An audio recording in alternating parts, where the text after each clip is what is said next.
Dr. E's Open Seminars. We're back here for another one. Y'all know what it is. Open Seminar number 50. Where are we? 56? I have no idea. I think we are. Open Seminar number 56. I don't know, but let's not do this. Same time, same place. Y'all know what it is by now. 7 p.m. GMT, 2 p.m. EST. You know what it is, my man. Education for a new generation. Kind of expertise you usually have to pay through the nose for, sitting on dry lecture theaters with a crusty or white men, but we bring you that education in a little bit of a different way. You know what I'm saying? The expertise without the BS. It's the idealist education. The kind of thing you thought you were going to get when you went there, but they ain't really give it to you like that. You know what I'm saying? But in any case, I'm your boy, Dr. E, lead tutor at TBT, director and lead tutor at TBT, philosopher extraordinaire. All those awesome things right there. Y'all know me. That's your girl, the great dictator Tanzine. Vote for her in the dictator elections, obviously. 3-part platform. With your 3 platforms. Yeah, you want to run those over? Yeah. So take all the wealth and make it equal. Ding. Put everyone before yourself. Bing. If you don't comply, you die. Bing, bing, bing, bing. That's where everybody's like, yo, run. All right, cool. No, that's the most important piece. I know. That's how you ensure the first 2. It is too round on the top. It needs to be pointy. Round is not scary. Pointy is scary. This will put a smile on the faces of the enemy. They will think that it is a huge robot's dildo flying towards them. But in any case, y'all know what it is by now, man. We turn up every single week on Mondays for the live version of these seminars. So you catch us on the live version, turn up a little bit early for a bit of pre-production, of course. And we've got Karine in the background doing all of our chats. So shout out Karine. Hi, Karine. Y'all don't have a Karine in your life, go get one. It'd be nice to her. Missy, of course, in the background doing the editing work and doing all of our extra work for the edited version of these seminars that comes out on a Saturday. It gets uploaded on a Saturday, so you'll catch all the old edited versions up on the YouTube. So while you're doing that, of course, do your subscriptions, do your sign-ups, find us on SoundCloud, Instagram, Mixcloud, Spotify, iTunes, YouTube, everywhere. Like basically on the internet, we're there. Where the internet is, that's where we be, doing all of that kind of stuff. But in any case, this week, I want to kind of do a couple new things. So once a month, every month, we do kind of like a reintroductory thing. We kind of remind everybody what it is that we're doing here and why we're here. Now, I kind of wanted to use this kind of slightly more open-ended conversation as an opportunity for us to first and foremost close off what we started last week. Because I don't feel like we really managed to get into, I don't think we really managed to get into Jean Venus and all that kind of stuff. And I don't really want to ramble on about it because we've got a whole bunch of other things to get to today.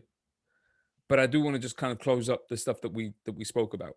Can I just say something not about this? Yeah. How can you tell me I have no angles to my face? I feel like this is an angle right here. I'm just offended that you call me a round face. We can imagine an angle. Like I can draw an imaginary line. I could do a Trump and get a Sharpie and draw an imaginary line from point A to point B and be like, oh, no, I've just realized what it is that I'm seeing. What do you see? This is my normal face and this is my excess fat. Got it. It's fine. I've gained weight. Fine. What can I do? Fine. Continue. I'm gonna sneeze all over the mic in a second. You might have to take over. But okay, so look, so last week we talked about which 2 chapters of Frantz Fanon? 2 and 3. So the first one was the woman of color and the white man, and the second one was the man of color and the white woman. There you go. Interracial relationships, love, ego, all that kind of stuff.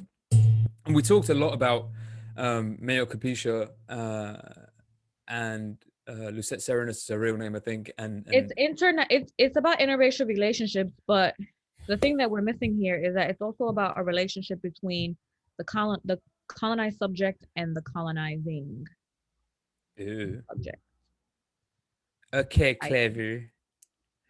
Sorry, there's lots of syllables. Well, this is why those 2 chapters are applicable to so many different groups. Yeah, like, I agree. Much of what he's talking about is applicable to brown people in their relationships with white people because it's about the colonial subject. Because this is what Fanon focused on, colonialism. He wasn't, he wasn't actually a scholar of race. He was a scholar of colonialism and decolonialism, but race is a part of that dynamic. Exactly. Exactly, right? So he says repeatedly that it's not as though he's got some overarching concern with the degree of melanin in somebody's skin or Right. epidermis. That's not the focus of my attention. It's the dynamic in the relationship between, exactly as you said, colonizer and colonized. And the consequence specifically, we talked about last week, the consequence specifically for him in terms of the psychological effect of it, the neuroses that come as a consequence of that dynamic in that power relationship, right? That's the main thing. So, having said that, He talks about the neuroses only in terms of the colonial subject, but there's also a neuroses on the other side, I think. explain. Um, I think that there is a neuroses to white people. Oh, yeah. No, I don't think he denies that. But he doesn't talk about it really. He doesn't, no, but he doesn't go into it in depth. But he always, if you notice, he always accompanies his kind of like diagnosis or final line of description talking about whatever it is, whatever particular neuroses the black man or the brown man or whoever it is suffering. He will then accompany that with the counterpoint. So we talked about it last week when he accused both parties of being involved in this kind of deep narcissism because the white man thinks of himself thusly and the black man thinks of himself like this, and both of them are obsessed with that identity and have to be like mutually as a consequence of what's happened to them. So I don't think he disagrees with you, but you're right insofar as I don't think he does a lot of work like laying that out, like, okay, here's what's wrong with white people. I don't think he does that. I think that what we're seeing though in Western society in particular around race, so there's all this stuff, sorry, I'm gonna talk about this a little bit, but there's all this stuff happening in the US where all these states are now putting forth bills to try to block what's called critical race theory in schools. Critical race theory. I thought this might come up. Yeah, I was wondering whether this is going to come up. Well, I think it's it's timely to talk about with this particular topic, right? If we're talking about neuroses and what this construct of race and colonial and the history of colonialism and all these things have created, what this hierarchy essentially has created is a neuroses. And so what's happening is like people are freaking out because they see critical race theory. So on the one side, people see critical race theory as like, you know, demonizing whiteness and making white kids feel bad about being white. On the other side, people who are for critical race theory and want it to be taught see it as, well, we're just telling the truth about the history of this country. I think the problem with, I think we have to talk about the history of this country and race and the way things have played out and, you know, how this country was built, i.e. on genocide and slavery, genocide, Native American slavery of Africans. We have to talk about those things. But I do agree that critical race theory, I think, because critical race theory takes for granted that race is real, biologically real. Okay. And I think, anyway. Okay. And I think that to a degree, critical race theory is this thing that's utilized in a way. Like it's one thing you should talk about the history, you should talk about everything that's happening. But if you're trying to make everyone feel guilty on an individual level, what's the point of that? Is that the case though? I think it is. Okay, let me say this. I don't know how it's being taught in every school. Right. As an educator in the university setting, talking to other teachers, other professors, other adjuncts, I do think a lot of times the way that they talk about race is in this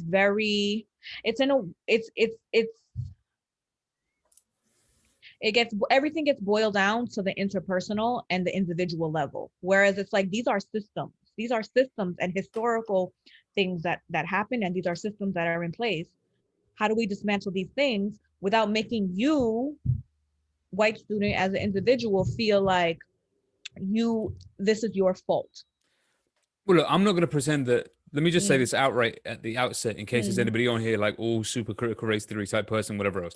I'm not an expert in critical race theory. I don't know American critical race theorists. We don't read that stuff over here. That's not a UK thing, as far as I know. Maybe not yet, but it will be. It's a matter of time. But it's a matter of time, yeah. Matter of time. But the point is, for the time being, I'm not familiar with any particular kind of like authors in the area that will consider themselves critical race theorists as such. I don't. So look, I'm not speaking to that as an expert in any way, shape, or form, what have you. None of that is right. That's not at all what I'm doing. But I am conscious of the criticism that like this, but this is what the conservative right will always say, that any attempt to analyze or to discuss or to honestly confront the histories and the facts of Yeah. trauma and racism and God knows whatever else in the United States will always result in conservatives saying things like, well, okay, but you're just saying this to kind of like blame the white person. You're just saying this to make me feel responsible for it. You're just saying this to kind of make us feel guilty, so on and so forth. That just seems to be the traditional defense. Now, because I don't know anything about critical race theory, I can't be like, oh yeah, no, it definitely does this or it definitely does that. I don't know. The thing is, I'm not even trying to say that it's critical race theory as a theory. I'm just saying in practice, the way that I've seen this stuff play out, it's very much about, and not only critical race theory, but in general, academia, at least in the universities that I've taught at, and with the people the other, professors or adjuncts or whatever that I know, it's really about indoctrinating your students into wokeness, into whatever you deem is woke. And so if you're against cops, your students got to be against cops. And I used to be this way. This is coming from a person that I used to teach this way. And then you're gonna make mad enemies saying all of this. You know that. Okay. I'm just warning you. I'm not in the US, but I know y'all are crazy. Get online. You know how many enemies I already got? Okay. I don't care. I don't know. People don't like me. It's fine.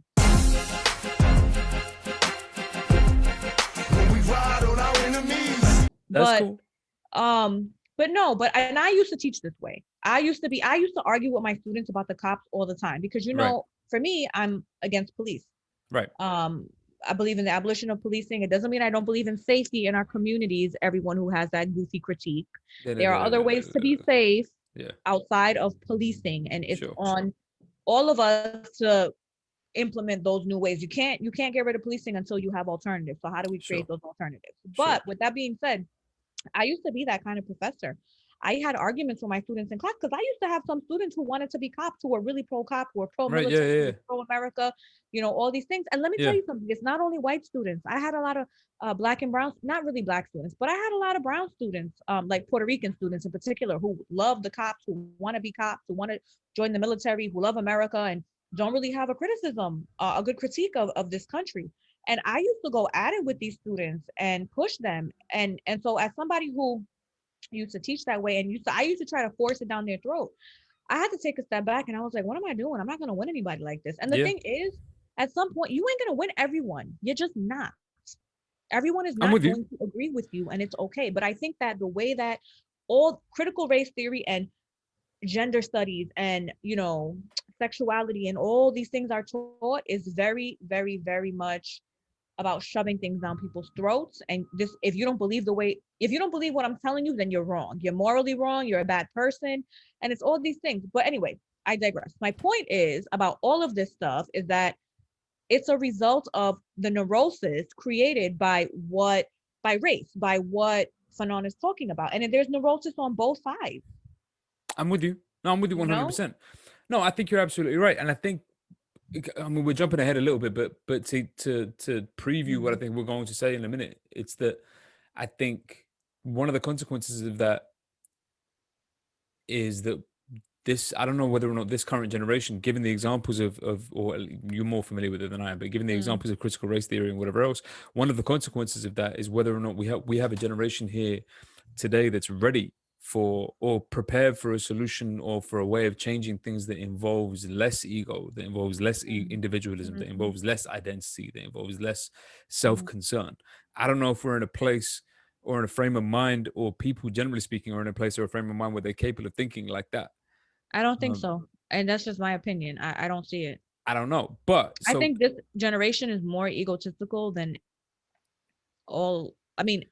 than we were. We were a huge egomaniac. We are egomaniacs, millennials, or whatever our generation is. But I actually think these kids, because they grew up with social media, there was never a time before it. So everything has been about the self. Me, my identity. From day one. No, I know. I totally agree with you. And I think that's kind of a large part of the problem. And I think, so one of the things that Fanon tries to point out in the example of Jean Venusa, we didn't really kind of finish it off last week, was that his attitude, and this is why it spoke to me so much when I first read it, but his attitude or his approach to other human beings is one of what he calls the abandonment neurotic, right? So he's got some kind of abandonment neurosis that he suffers, right? And the consequence of that is it makes you suspicious of love, suspicious of affection, distrusting of other people. But then when you find it, like if you were to allow it to enter, as it were, let's say if you allow love to creep into your life and you were to believe in it, it enters into your life only as validation. Yeah. Right. So you only really want love from somebody who can validate that part of you that feels abandoned in the first place. So it ends up, whichever way you look at it, ends up becoming this kind of like unhelpful relationship where in the one case, if it goes well, I'm only being validated in my beliefs and my validation is dependent solely on this person giving that to me. Or I just can't love anybody because I've got such kind of like, distrust of everybody around me. I just can't do that. Right.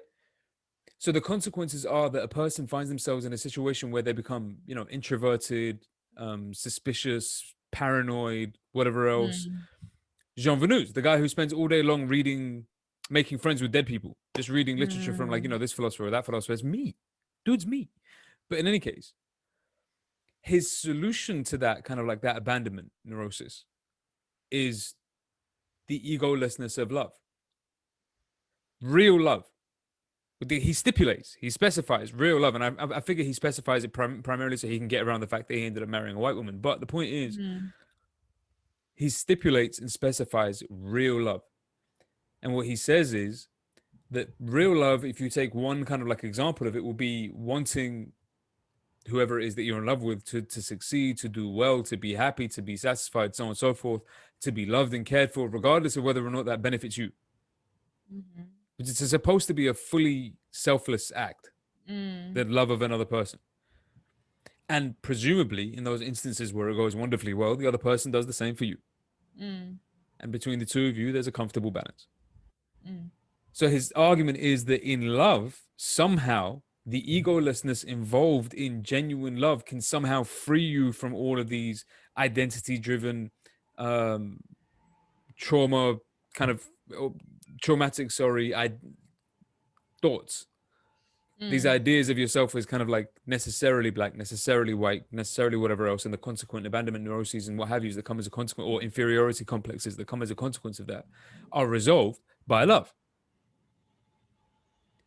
And it just seemed to me, and we talked about this in pre-production a little bit, which is why if you turn up for pre-production, you catch interesting conversations. I'm just saying. But the point is, I don't know, and this is going to sound like a crazy thing to say, right? We talked about it already, so you're not going to react. But like, I don't know, Kareem might, Andre might, I don't know, somebody react.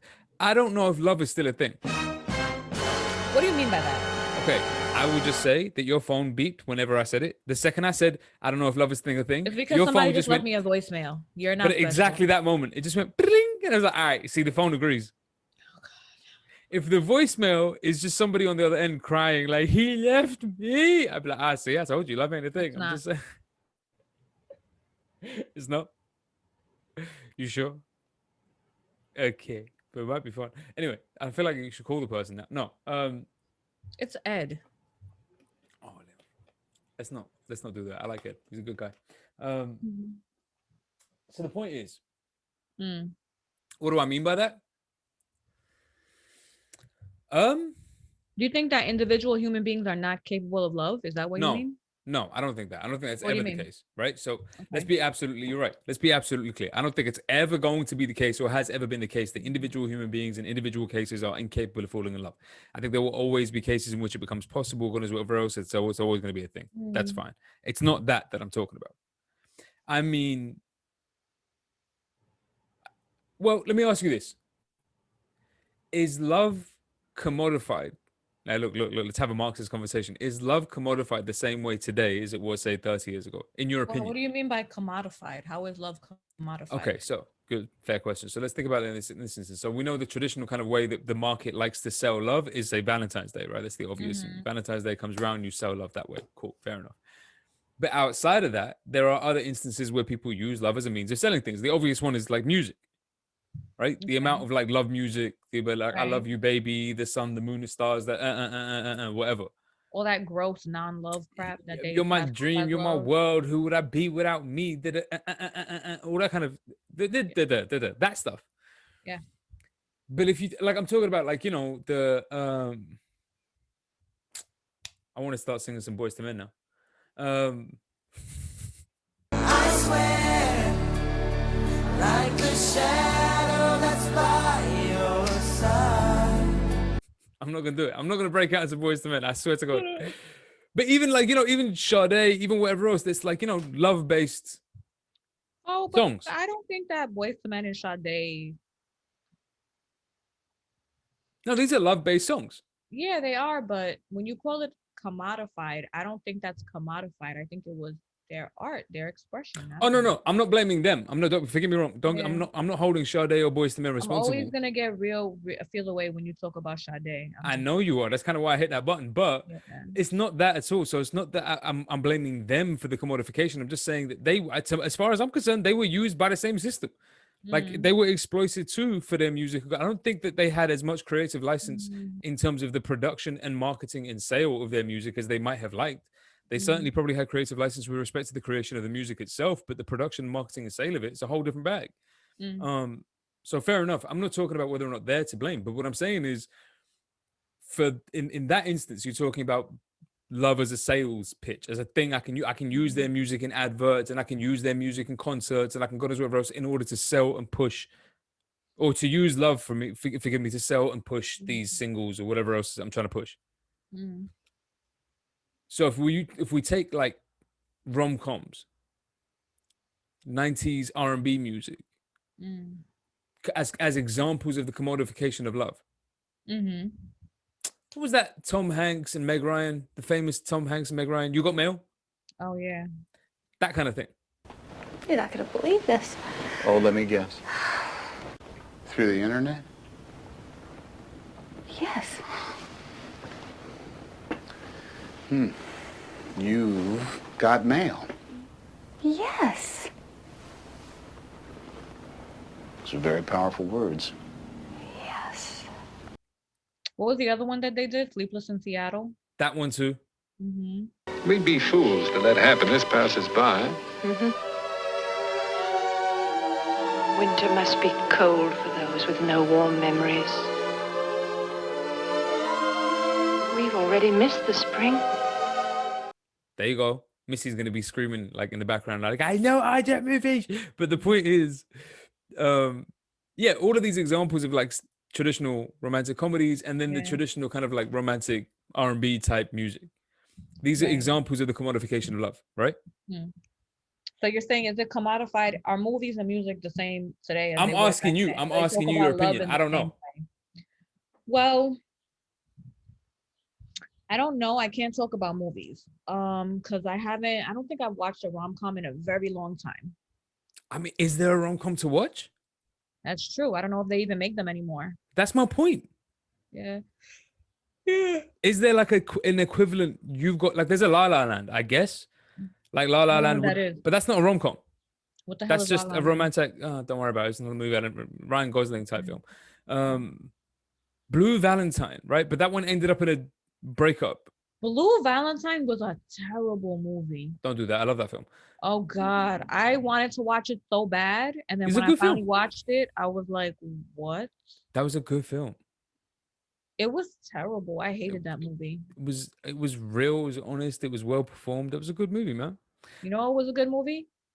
Kate Winslet, Revolutionary Road. Revolutionary Road. Okay, but see, this is a very, very good example. That was an excellent movie. That was a world-class movie. Brilliant performances. And there was another one with a guy, what's his name? Adam Driver, who I don't like. The dude with the long black hair and long face. He's got really long face. He looks a bit I have horsey. no idea who that is. Never mind. The point is, you shouldn't know this. That's why we're married. But the point is, he's another one, and he was in another very, very similar movie to Revolutionary Road. But what I'm saying is, these are not rom-coms. So what's the modern terrible side of love? Right. What's the and maybe I'm just being ignorant. I feel like somebody out there would be screaming about all the contemporary rom-coms that are there, but I'm just not sure if I'm paying attention to them or if I just don't see them, or if I've aged. Think of rom-com, I think of like contemporary one. I think of Bridesmaids. Okay, I'm with you. Which was like, like not I can really think the same type of rom-com as like Sleepless in Seattle. No, exactly. And I can think of a bunch of like Matthew McConaughey movies with like Kate Hudson, whatever else. There's like 2 or 3 of those, and basic rom-com type thing. And again, there's something Hitch. Oh, Monster-in-Law, Jennifer Lopez, Monster-in-Law. Yeah, Hitch with Will Smith. Oh yeah, but that was old. Yeah. But again, do you see what I'm saying? Like, Those are all old. I don't have any new examples. that's my point. Like, I Yeah. don't know if in movies that Okay, so for genre. argument's sake, let's say that movies and music have commodified love differently. What is your point?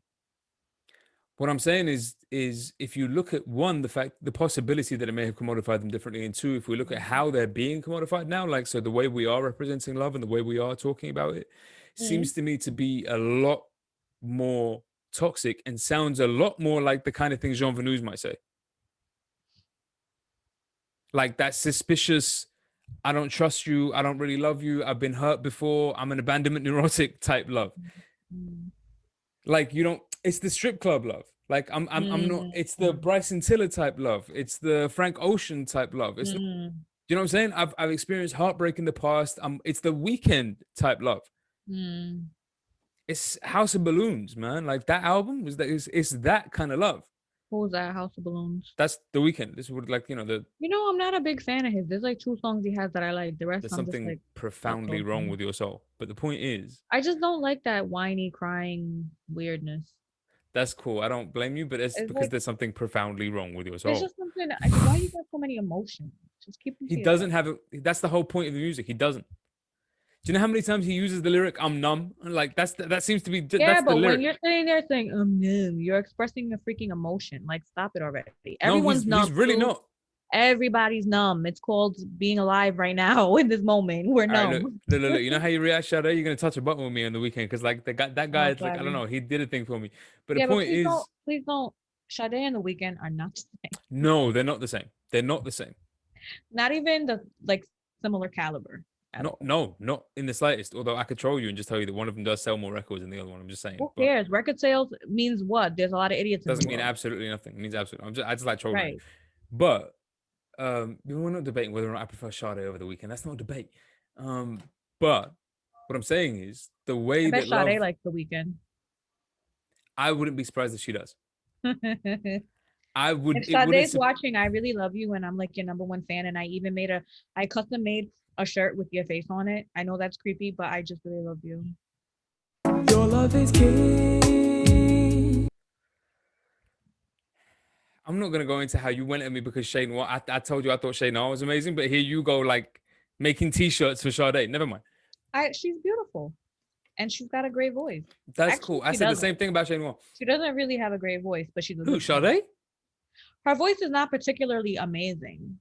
She's a good the singer, way she manipulates it. But no, come on, man. Let's not do that. She's not an amazing singer, but she's Sade. Like the point is, it seemed to me that kind of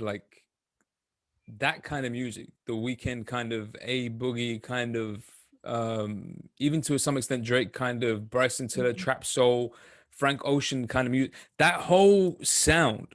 That whole wave of music that was about how hurt the men had been in the past and about how they don't trust anybody anymore and about how God knows whatever else. It doesn't sound like the traditional I love you, baby, I bring you the moon and the stars and although we've come to the end of the road, you know what I mean?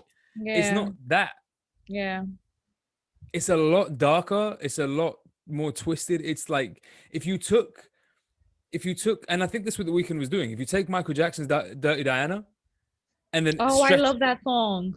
And then stretch it out over the course of a whole career. That song. That song. Like you take the sentiment and the idea implicit in that song and then stretch that out and throw in some swear words. Stretch that out over a whole career. That's The Weeknd. Like throwing some drugs, throwing some swear words. That's what that is. What you've done is taken like what was pop back then and what was about, generic, boring ass love and and made it what they would consider to be grimier, grittier, street, so on and so forth. Cool, but to me, there's a question as to whether or not it ends street. I don't think of any of those artists that you named as like making street music. That's not. No. But it's not. It's not pop music. It's like it's the grittier sound. It's emo. Ish. It's emo. It's urban emo. It's urban emo. Yeah, it's not actually not far away from urban emo. Yeah, not wrong there. And that's why I don't like it because I've never been a fan of that emo stuff.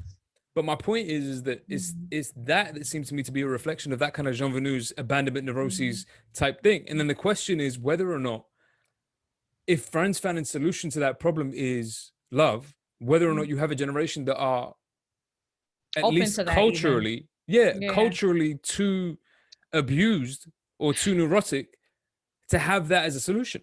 So I think this is an interesting point.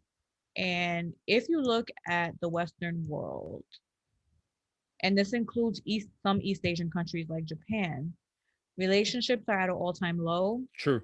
In America, we have the least sex out of like everyone. Is that true?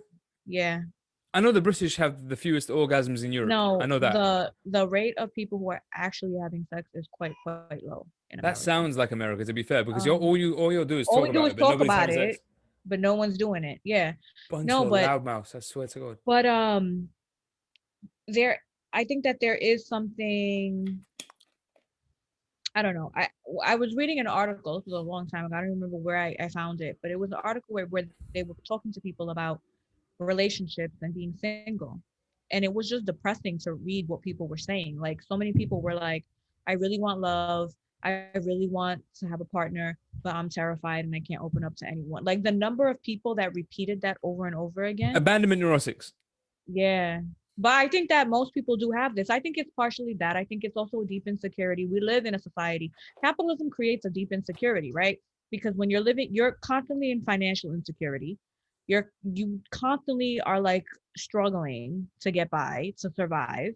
And so it creates within you an insecurity about everything, about the self even, you know? Yeah, no, I totally agree with you. Look, before the 2008 crash, Alan Greenspan was giving us was giving I don't know, a statement, I think to Congress or something like that, or to the House, whatever, some government something in the United States. But the point is, something on C-SPAN, yeah, one of those. He's delivering a speech, and in the course of it, when they were asking him how he explained the boom, this is obviously before the crash happened, how he explained the economic boom, he says straight-faced, greater worker insecurity. Like, the fact that workers are increasingly insecure is precisely why we can get away with paying them less and charging more for everything, because they're terrified they're going to lose their jobs. Suppressed wage cost growth as a consequence of job insecurity can be carried only so far. At some point in the future, the trade-off of subdued wage growth for job security has to come to an end. And because everything costs so much, they know what the consequences are of losing their jobs. They're terrified. Because they're terrified of losing their jobs, I can abuse the crap out of them. I don't have to pay anywhere near as much. I don't have to give them any cover on medication. I don't have to give them anything. I can get away with anything. Nothing. They'll take whatever I give them. It's like somebody said to me once, this Mauritanian guy, he was like, we really like Americans, but we don't understand them. You guys like to take a lot of slaps before you do anything. We just sit here taking slaps. We just eat the hands constantly. Oh, for real. No, absolutely for real. So, and I bet you there will be some moron who's like, yeah, because we're tough. Yeah, that's what it is to be American. Just eat all the crap. Okay. There are people who make that argument. No, I know there are. Like, I know. All right, but look. So the point is that, given what you've said just there, right? So you're right. Capitalism has one of the consequences of capitalism is that it ends up doing this to people, right? It makes people broadly insecure. I mean, one of the consequences of capitalism, the argument would be, is colonialism. But that's, mercantile capitalism, and colonialism comes as a consequence of that, and it's justified and so on and so forth. Colonialism is what gave them all the countries that colonized, it gave them the wealth, materials and the resources in order to run the planet. Well, to be advanced capitalist nation. Yes, absolutely. Just like in 1000%. America became an advanced capitalist nation by way of slavery. 1000%. I don't think it's a debatable point. So I agree with you on all of that.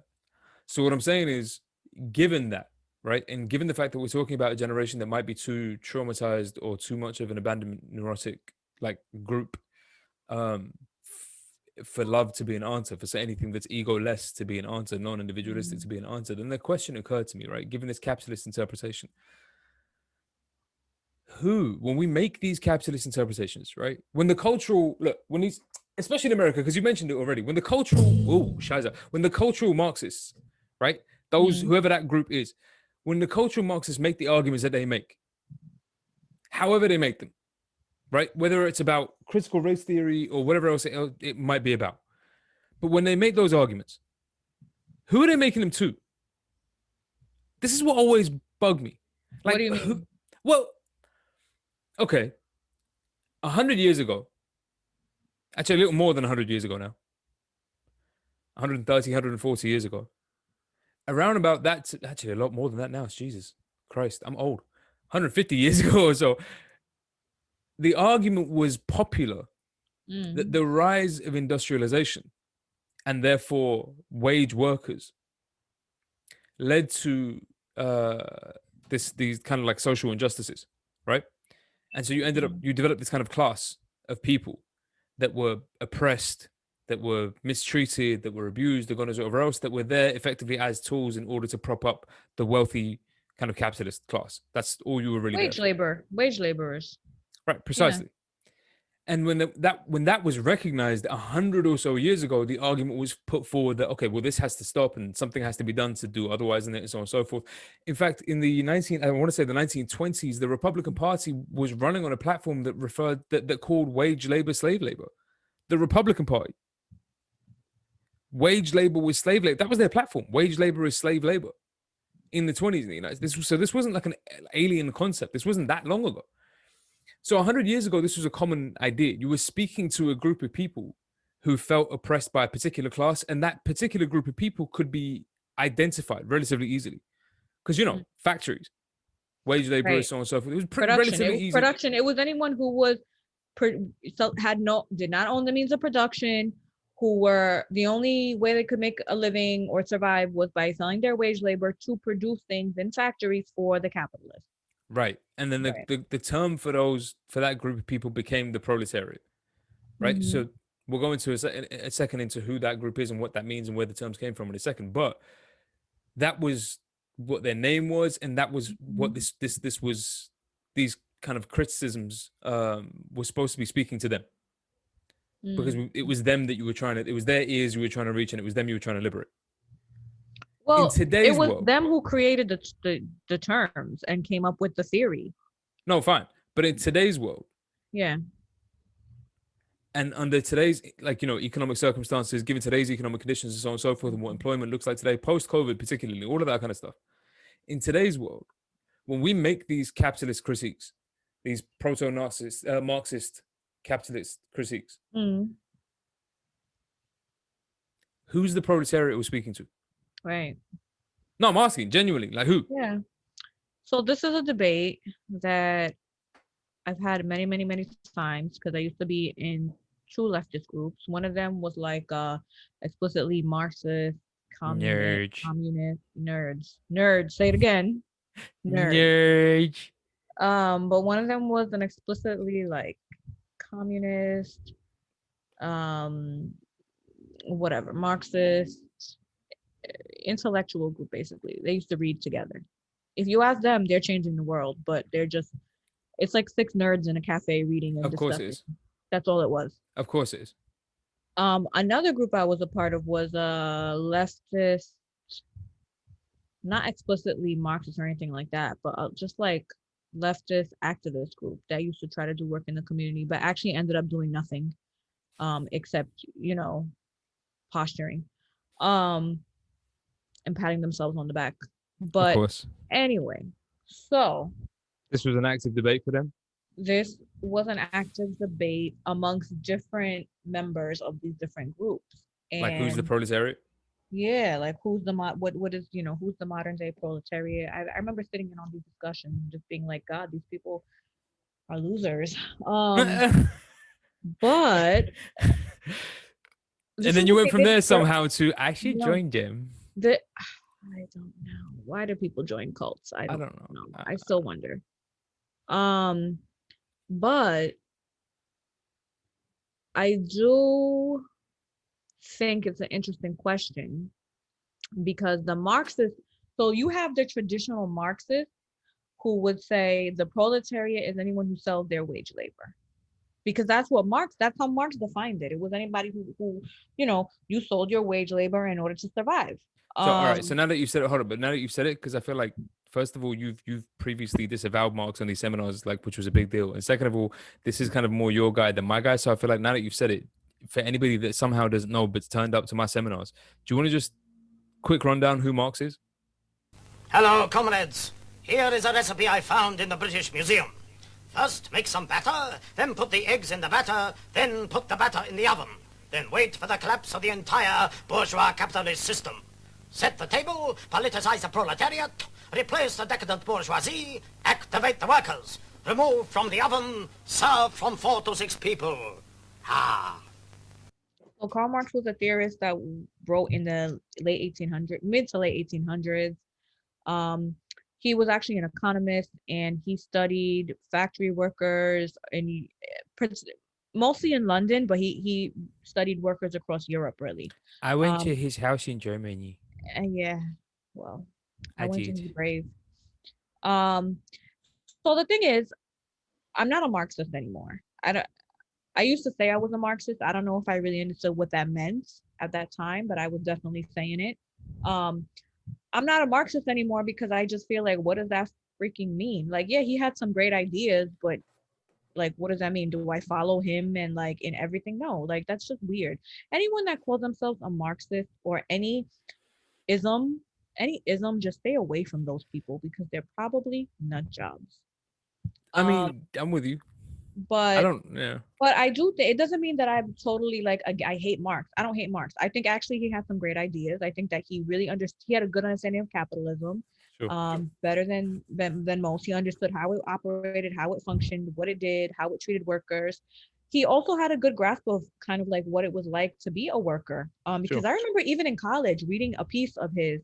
I read a piece on alienation or something like that, and then I went to work. I used to work in retail for a very long time, and I went to work, and I just remember being like, oh my God, this is what this guy was talking about. I'm the alienated worker. Yeah, oh facts. crap, right now. So he's good. It's not that his writings are bad or like he doesn't know what he's talking about. It's just what people who call themselves Marxists do that I don't like. I'm with you. I'm with you. And when I say what they do is like the whole posturing and ego stuff and like really sticking to his definitions, like treating him like a god, and like what he wrote was the Bible. Like, you've turned this into a religion now, and I'm okay. I'm good.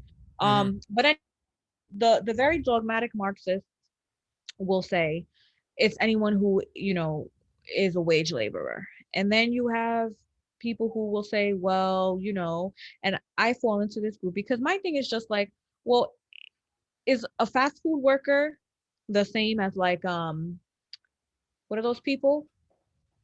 Like a stockbroker? Can we say those are the same class of people? They're not wage. They're not both wage laborers, are they? Well, essentially, yeah, because a stockbroker, you don't own the brokerage firm you work for. You work for them. You make them money, and they pay you a wage to do it. It's just that you get paid a very good wage. Now, I'm not saying. Now, I do think. Look, I think stockbrokers, that's not a job. I don't envy them. I don't want that job. That looks like you would want to kill yourself every day. I would have done it already. Helium bag right to the face. Like, I can't. I just can't. But so I'm not saying that the conditions are spectacular and your life is amazing at every moment. But if your part of class is your income, is your money, your wealth. Right. A fast food worker is not the same as somebody working as a stockbroker. It's just not. One has a house in the Hamptons and the other is possibly homeless. Like, because it changes, but I think the detail is because the nature of that particular job as a stockbroker ends up altering their economic condition, right? So because would it be all right? So if we're talking about the proletariat, and we'll talk about this in a second, the etymological, like where that word comes from. We'll talk about that in a second. But if we're talking about the proletariat in the Marxist terms that you've described them in, they're people, it's exactly as you've said, they're people for whom all they have to negotiate or to barter with the state is their wage labor, is the labor that they could provide and the wages they get in return for that. Right. They don't have any other economic value. There's no other kind of like, there's no other economic value to them other than the wages, the labor that you could provide. So you're effectively a tool for the state. It's about as much as you could do. If you're it's not the state. It's not the state that you're. No, it's not the state. Forgive me. Yeah. Industry, really. Private industry. Yeah. Because that's all that the employee. That's what most employers are. But if you're a stockbroker, while it is the case, I agree with you. You're only really exchanging your labor for a wage, as it were. the nature of that wage is such that it gives you greater economic value than the traditional kind of like wage laborer. So Right.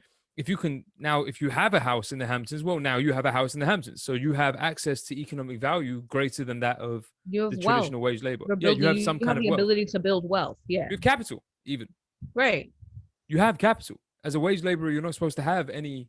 So the traditional kind of, I don't know, to my reading, in any case, and I'm sure there's a billion Marxists are going to disagree with me, but to my reading, if you're as a traditional member of the proletariat, you're not supposed to have anything to hand other than your labor Yeah.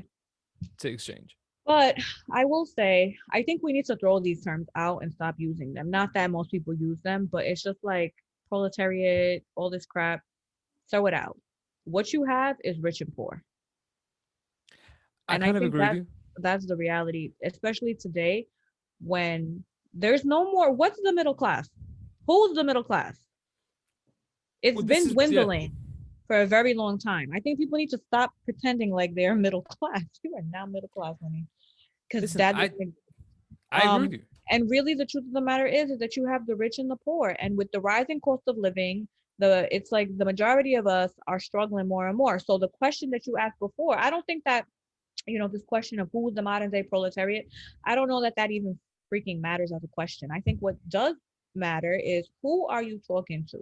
When you are saying something is wrong here, guys, something's wrong, we got to do something, who are you talking to? And you better be talking to the masses, the 80% of us who are like, and it could be a higher number, I'm just saying 80%, but you better be talking to everyone, because it's really everyone that's getting screwed. Everyone.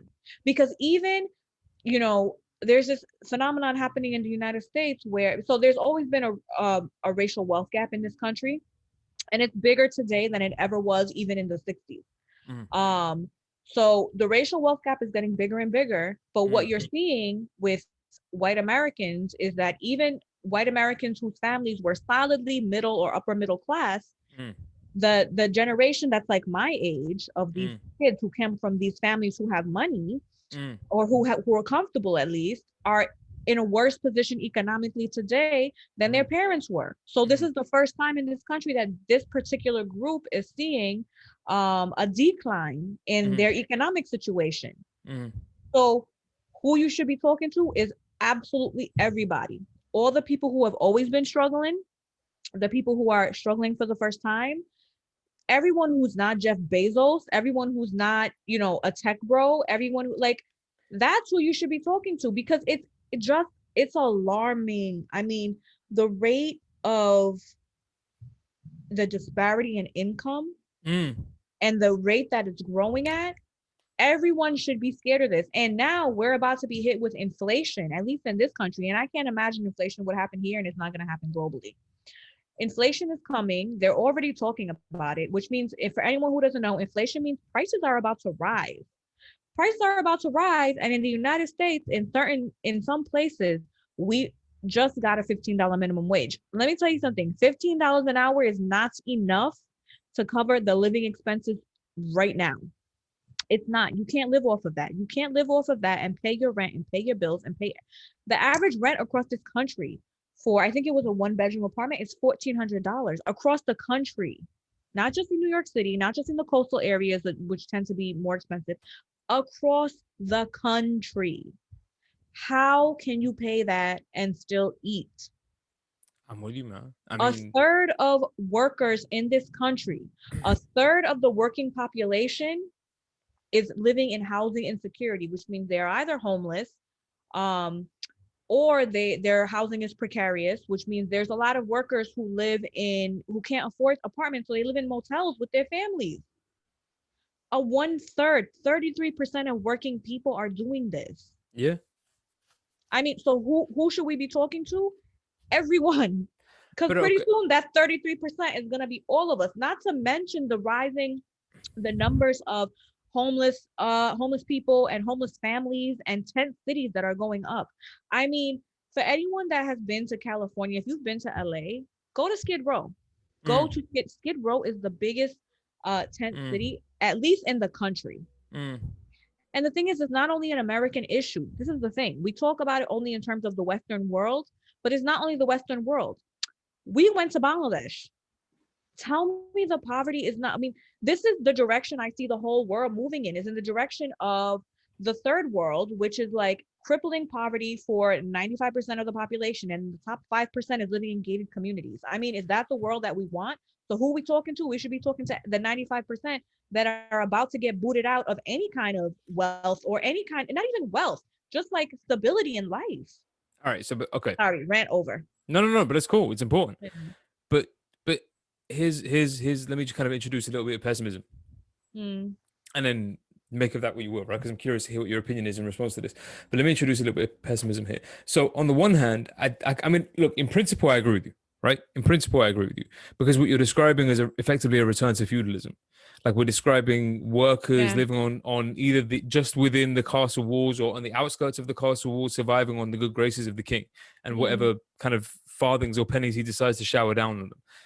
We're talking about basically that. So your workers who live in and around the city, just about clinging on to survival in and around the city, gaining whatever work they can from the multimillionaires who live in the high rises in the middle of the city. Right. It's feudalism. There's not that much of a difference.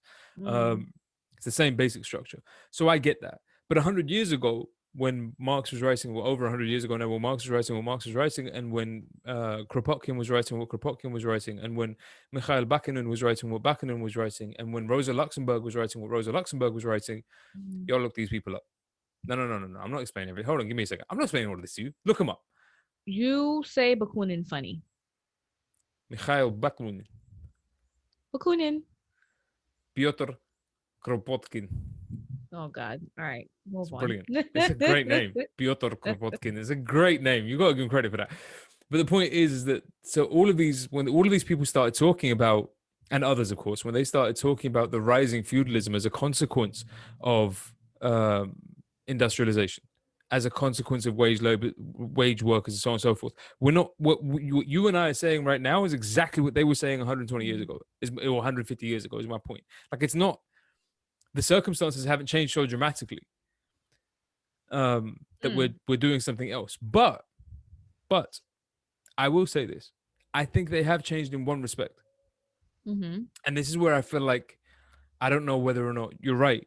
I don't know whether or not the proletarian term is helpful in anymore. Whether or not we need a neo-proletariat or even, look, my thing is, like, if you want to say proletariat, whatever, use it, but expand that definition then, because it should really be like the 95% of us on the freaking planet who are struggling. I agree with you wholeheartedly. But what I'm saying is to introduce a little bit of pessimism. So look, give me an example of what I mean. Let me give you a little bit of Rosa Luxemburg here. Right? Hold on. I got this for you. Okay, so according to Rosa Luxemburg,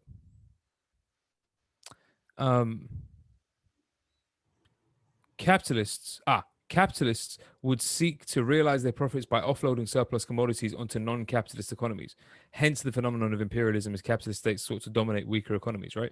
She has this, Rosa Luxemburg, who's this other kind of like leftist economist and critic and so on and so forth, who I quite like a lot, and was a little bit critical of Karl Marx. Her argument is that in order for capitalism to function, where her disagreement with Karl Marx is that in order for capitalism to function, what it will start to do is just feed off of other non-capitalist states outside of it, right? So it will dump all of its surplus loads onto them, which is how you end up seeing, like, you know, soccer shirts in parts of the third world just appearing out of nowhere, people wearing them, because all of that stuff gets put into charity, into Oxfam. All your surplus commodities get dumped onto that part of the world, and then the idea is to kind of bring them into that system and then extend the same logic onto them, right? So at the moment, the manufacturing sectors of the world, the production sectors of the world, which were previously the United States, the United Kingdom, so on and so forth, where industrial labor was happening at that stage of time, are now, so for example, if we're talking about fashion, what is it, Bangladesh is basically the fashion center of the fashion production center of the world. Probably Bangladesh is probably the number one. Okay, cool. And then if we're talking about food, the majority of the food is brought in either from Africa, from Latin America, what have you. It's not grown, the majority of it isn't being grown in the UK or in Europe, in the United States, or as well. So we're bringing a whole bunch of food in. I didn't know that. Well, in the UK, for example, it's changing now as a consequence of Brexit. But in the UK, for example, a large portion of the food that comes in from somewhere else. Strawberries, cherries, got stuff that grow in the United Kingdom, but in order to produce at the scale that they need to, and not, let's just get this clear, not exclusively because the population is so crazy out of control. We're not here talking about how we need population control, but because corporations need a 3 or 4 to 1 stock of what they think they're actually going to sell. Why? Because you need to, the shelves have to look plump. That is such a waste. So what they do is they calculate in the amount of stock they're going to dump that's there exclusively to plump up the shelf. Wow.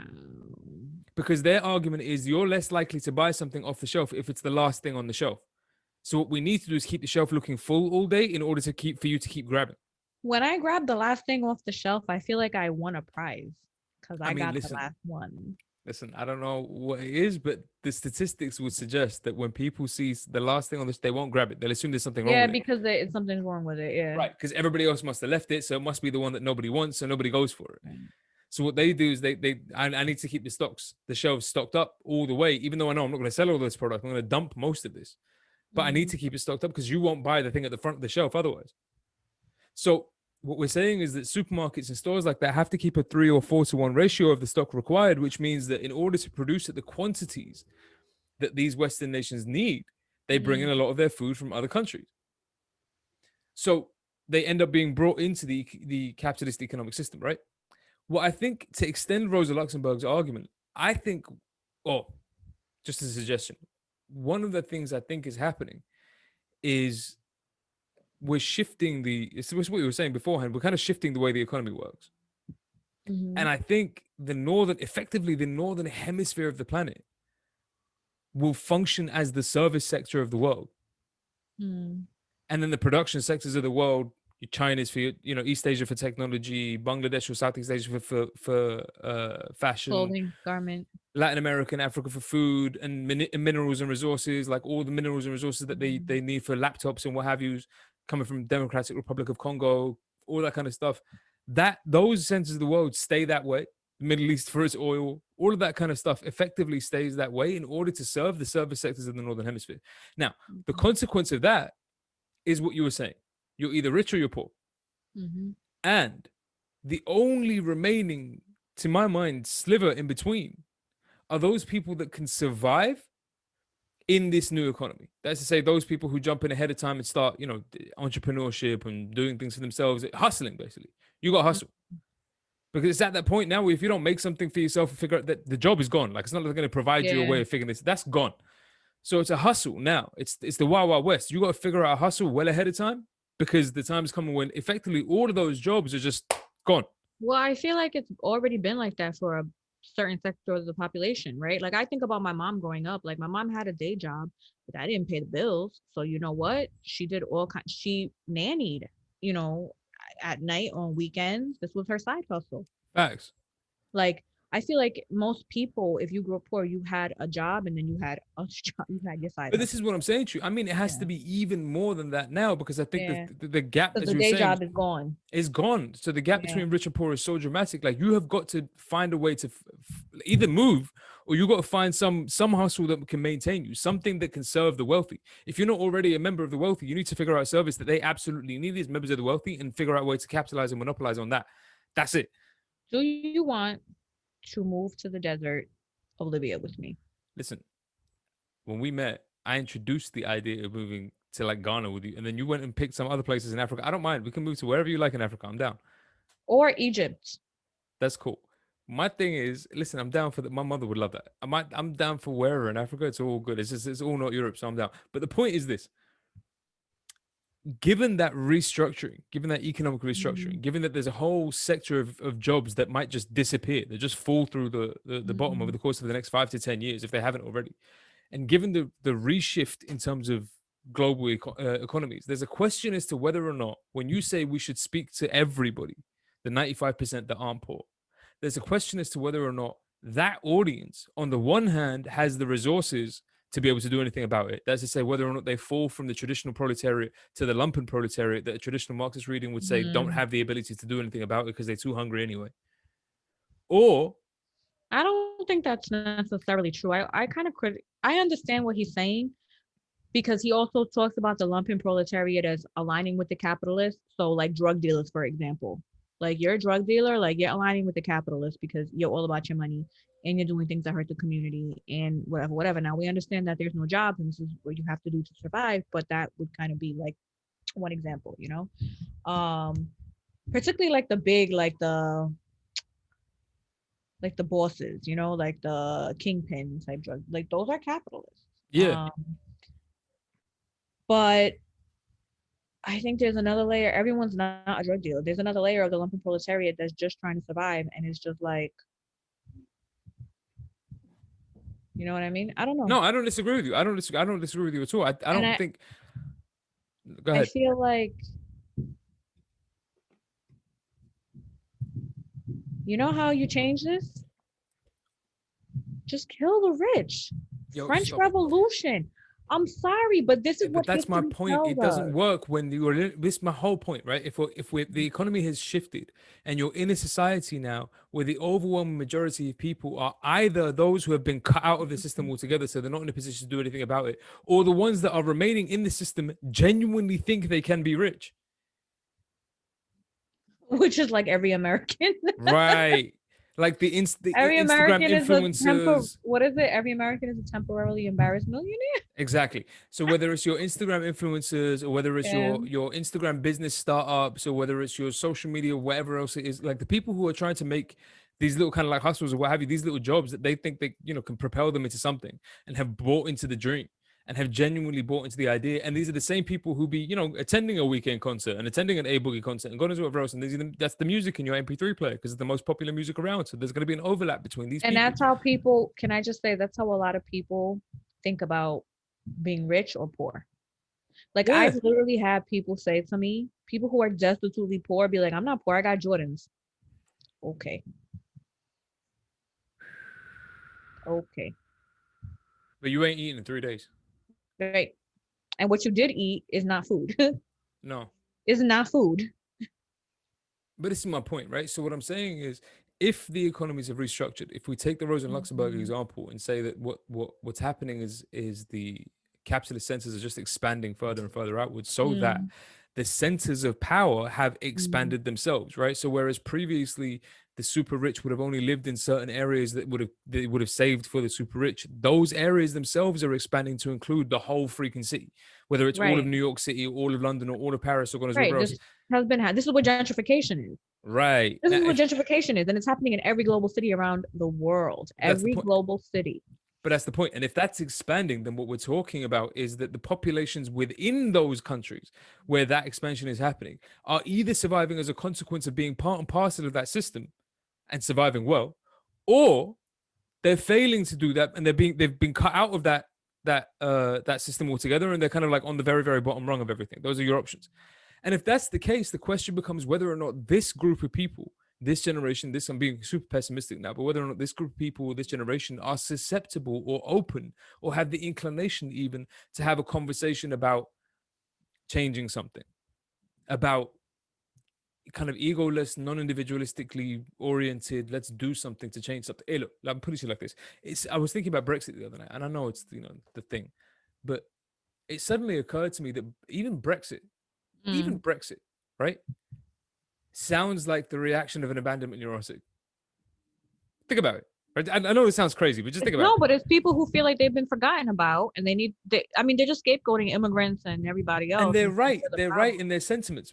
But they're right to think that they've been forgotten about, because what did the EU, who did it serve really? Only the rich got richer. But I mean, look, there's details here to be taken into consideration. But the point is that there's this general sense that I'm worse off now than I was before. There's this general sense that I'm not getting any better off, and that they seem to have subcontracted out all those jobs that I was previously doing. So in my 20s and 30s, what have you, so, you know, whatever, in the 1970s, 1980s, when I was working in a factory or working or whatever, all the jobs that I were doing seem to have disappeared off to wherever now. And because it's cheaper labor somewhere else, and they built the factories over there, and like, you know, Nissan is over here, and all of these people all over the place. Cool. So it's much, much harder for me as the wage laborer to find wage labor. Right. Because or in the very, very least, sustainable wage labor. Not to mention automation. We haven't talked about automation and the impacts that this has on labor. Of course. But 100%. jobs are disappearing production jobs have already disappeared, but automation is making jobs disappear even faster. And this brings up the question of UBI, which it has been a slight push in this country, at least, for universal basic income. The problem with UBI is that, so UBI, for those who don't know, would be the government basically giving everyone a monthly wage, let's say, because there's not enough jobs for everybody, everything, things are becoming automated, so let's give everyone a wage. But what that wage would be, knowing our governments, would be meager. And by doing that, by giving a wage, they would take away the entire welfare state, like any semblance of whatever is left. I mean, they've already destroyed it, but anything that's left would be taken away. I mean, it doesn't have to be like that, but I think that's the way the United States is thinking. No, but that's the way that I think that it would go. You know what I mean? Like, this is what the argument would be. I mean, well, no, but where they tried it in Sweden, that's not the case. So where they had universal basic income in Sweden, they didn't take away all the other social welfare. They just gave everybody an income. Why does Sweden have to be such a terrible country, or else I would go there? And it worked relatively well. Why do they just eat fish and mayonnaise all day? Fam, it's Sweden. What do you want from them? It's cold. It's snowing all the time. Like, what do you want? Fish and mayonnaise, bro. That's what they got. And vinegar. And vinegar things like pickled stuff. I like pickled stuff. Pickling stuff. Pickling everything. No, I like pickling things. That's fair enough. No, but look, the point is you're right on everything you're saying in terms of those options, but the question occurs as to whether or not. So, as I was saying, in terms of Brexit, as an abandonment neurotic response, right? So they're right in the sense that all of these jobs have gone missing. They're right in the sense the economy doesn't seem to be serving anybody. They're right in the sense that I seem to be getting poorer and poorer and poorer over time. And then rather than respond to that by greater engagement, they respond to that with introversion. No, we'll sink deeper into myself. I'm going to put the walls up even higher. I'm going to close the doors even more. I'm going to introvert into myself. It's exactly the kind of reaction that an abandonment neurotic would have. Like, I feel like I've been abandoned. I feel like I've been discarded. I feel like I'm not wanted. So you become introverted and you close yourself up. Well, you've been abandoned by the state, i.e. by society. Yeah. Yeah. And it's the exact opposite of what these circumstances would call for people to do. But just consider the possibility of, rather than that as a reaction, but the alternative is greater global coordination, particularly between the peoples in, say, for example, Europe and then Southeast Asia and the Middle East and so on and so forth. Consider that the amount of migration between these regions of the world, right, will mean that, and you're one of these examples actually, will mean that you'll have people who are living in the quote unquote Western world who have family, relatives, people they care about, who are living in wherever, Southeast Asia, the Middle East, Africa, what have you. That's a very, very common thing. Yeah. And a lot of the time, what they tend to do is send money from point A back to point B and what have you in order to support and so on and so forth. And then the strange thing is that a lot of the time you'll find, so in Bangladesh, in fact, we have a situation like this where you have a relative, we had a conversation about this, where in Bangladesh, even you won't be too many degrees of separation between yourself and a person who's either working in one of these clothing factories or owns it or runs it or so on and so forth. It's not a complicated thing, particularly with WhatsApp and the internet now and global communication, to be able to coordinate globally. So it's, say, to use the time, space, resources, money, and what have you available in the West to support strategically, politically support movements in those parts of the world. But how do you strategically support a movement? That's the thing. What do you do? Well, it would depend on your circumstances. So for example, if in my case, if I happen to know somebody who happened to be working in one of these factories somewhere, it wouldn't be very, very difficult. But that I wouldn't expect that person to be deeply familiar with organizing movements and so on and so forth. But you know who is? Me. You know why? Because I had time and space that allowed me to read that stuff. So I might call my buddy or my uncle or my auntie or what have you, like, hey, what's conditions like over there? Hey, what are you guys doing in terms of organization? Hey, what are the options in terms of your village? So on and so forth. And we might start having conversations about how to do this. And when he starts, or she or whoever it is, starts bumping into problems, guess who's got resources over here? And the exchange rate is crazy.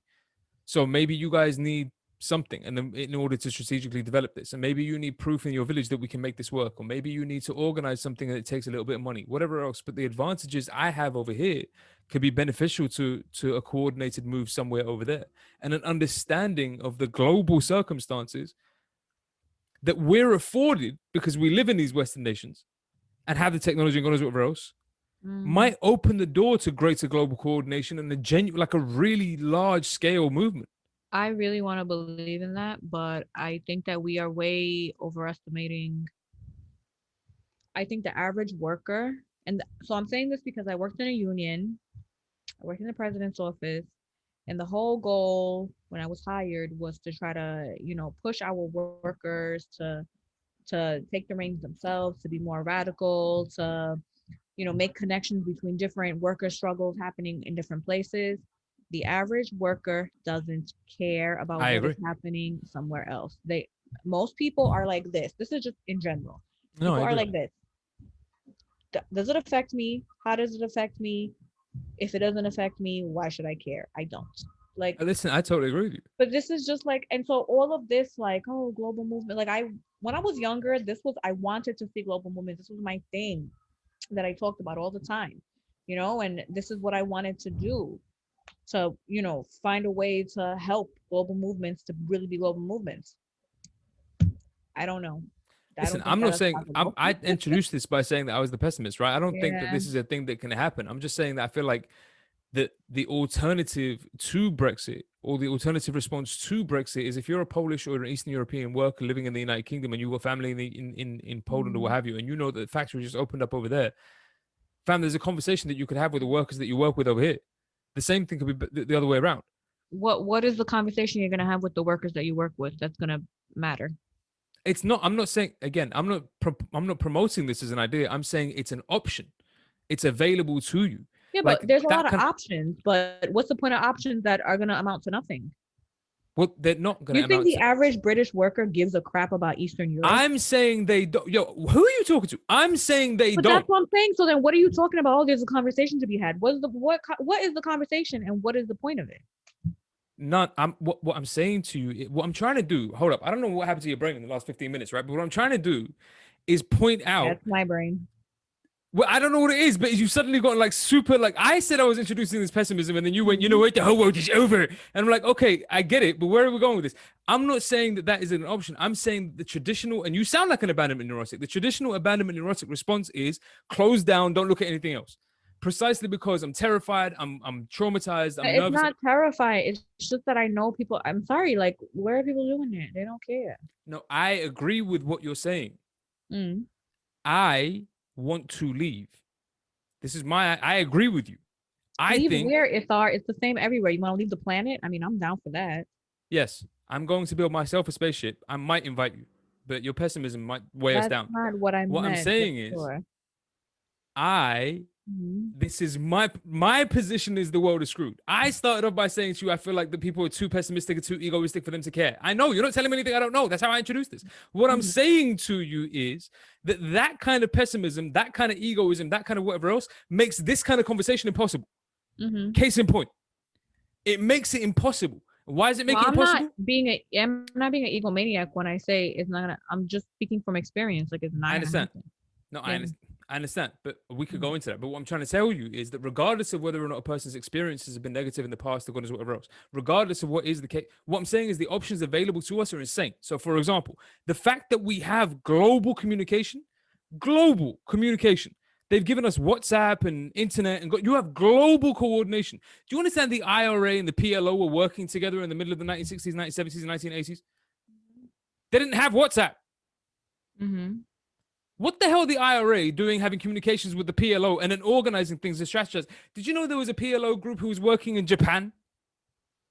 Okay. In Japan in the 1980s. There was a Japanese group that took it upon themselves that they wanted to, for whatever reason, wanted to support the Palestinian Liberation Organization. Same thing was true in Germany. There was between the IRA, a German group, and a Japanese group, they somehow coordinated efforts to try and support the PLO. Now, how successful, unsuccessful, blah, blah, blah, we can have that conversation. But what I'm saying is they were doing that without the internet. And that's the PLO. Like in that case, we're talking about, no, I don't want to call it marginal, but it's like, a smaller political issue relative to, global capitalism. Right. But when we're talking about global capitalism, and you have access to this level of communication, you have access to this level of coordination, you have access to this level of discussion, it's there for you. We just don't do it. And we don't do it by and large for the reasons that you're giving. We don't do it because of, trauma. We don't do it because I'm egoistic. We don't do it because I'm... It's just that it ain't shit gonna happen. Well, a moment ago we were saying it was trauma, right? So a moment ago we were talking about the trauma that's it's imposed on us as a consequence of capitalism. We were saying that trauma makes people close down, right? So that's one example of it. But another example of it will be a consequence of egoism, individualism, selfishness, short-sightedness, all of those things, all consequences of the kind of thing that we were talking about with the abandonment neurotic. But what I'm saying is, we started for Brexit. The Brexit ends up becoming like a symptom of precisely that. And rather than doing, okay, so let's open up more, let's have more communication. So if I think they're stealing my jobs and taking them in Poland, I know some Polish people. Hey, let me call them. If I think there's something going on, for example, the number of people who voted outside of London, who voted for Brexit because they thought there was some crisis in London with respect to race, but never called in to be in London, never went to London to have a look, never asked a Londoner, like, yo, is it really that bad down there? But just voted on the basis of, I think it's terrible over there. The Sun newspaper is telling me there's a bunch of no-go areas for white people. So look, I'm serious. That's what they said. So how this is a stereotype that also exists in the US about Europe, that there's Muslim controlled no-go areas. Whatever. Show me where they are so I can move there, please. Whatever. Like, where are they? It seemed to me. Apparently they exist in Paris. I'm like, where? We were in Paris. Where? We were in Paris. We were in Marseille. Even in Marseille, where? They don't exist. So my point is that it seems to me that there's a limit, a cap. Like, I agree with you. There's a limit, and then there's a cap on how far this generation is capable of going in terms of implementing genuine change. But in order to do it, and part of the reason, all the reasons that we've given, but in order to do it, it would require something. You're right, something approximating, like, not a proletarian movement, not a traditional leftist movement, not a. Do you remember Thug Life? Yeah. Do you remember Tupac's movement?